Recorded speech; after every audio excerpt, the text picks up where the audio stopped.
Bonjour, c'est Cédric Froment du blog e-devenir trader et dans cette courte vidéo, je vais vous expliquer comment passer outre la réglementation de Pro Realtime pour afficher davantage d'actions sur vos screeners. Alors je m'explique, passer outre la réglementation de Pro Realtime, ça signifie simplement que les screeners de Pro Realtime nous permettent d'afficher que 50 actions. Et ça peut être rapidement gênant quand on est face à un marché qui nous propose plus de 150 ou 200 actions à analyser et qu'on n'a que les 50 premières. Alors typiquement comment ça se passe? Le screener de Pro Realtime il ressemble à ça, donc on a le nom de l'action, le dernier cours, etc.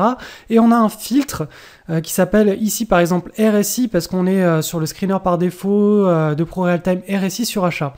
Donc vous voyez que là on a les actions classées par ordre décroissant, donc de la valeur la plus haute à la valeur la plus basse. Donc là aussi on voit qu'on a 50 actions affichées, qu'on a 152 actions qui répondent à nos critères. Donc l'idée c'est d'aller rechercher les actions qui sont qui ont la valeur en dessous de 76,14. Alors pour faire cela on va éditer le screener, donc gestion des screeners, donc RSI sur achat. On va faire modifier et là on a notre petit code. Alors là on retrouve bien, ici vous voyez la dernière ligne qui s'appelle screener myRSI et là on a cette valeur en rouge.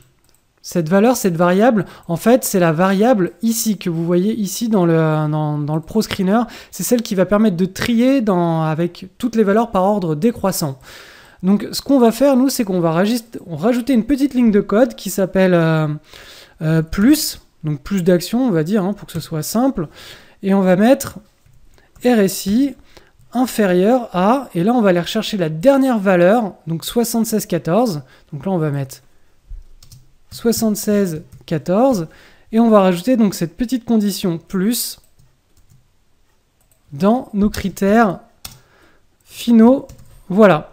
Donc là ce qui va se passer, c'est que le screener va nous ressortir les actions qui sont en dessous de la valeur 76,14 et toujours pas classées par ordre décroissant de RSI. Donc je lance le screener et là vous allez voir que on a à nouveau 50 actions qui sont affichées ici. Vous voyez 50, il nous en reste plus que 102 total et que là on a toutes les actions qui sont en dessous de la valeur de 76,14.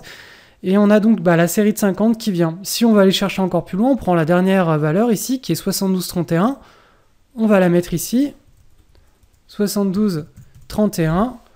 On exécute le screener. Et là, on se rend compte qu'on a les 50 dernières valeurs. Donc 72,29, etc. On descend, on descend, on descend, on descend. Et donc on a les 50 derniers résultats qui sont affichés. Donc alors, cette façon de faire marche pour absolument tous les types de screeners à partir du moment où vous organisez le tri de vos actions avec un critère. Donc ce critère se trouve toujours en rouge à la fin de la dernière ligne de code. Donc voilà, vous avez en main maintenant la petite astuce pour afficher davantage d'actions et trouver plus d'opportunités sur les marchés.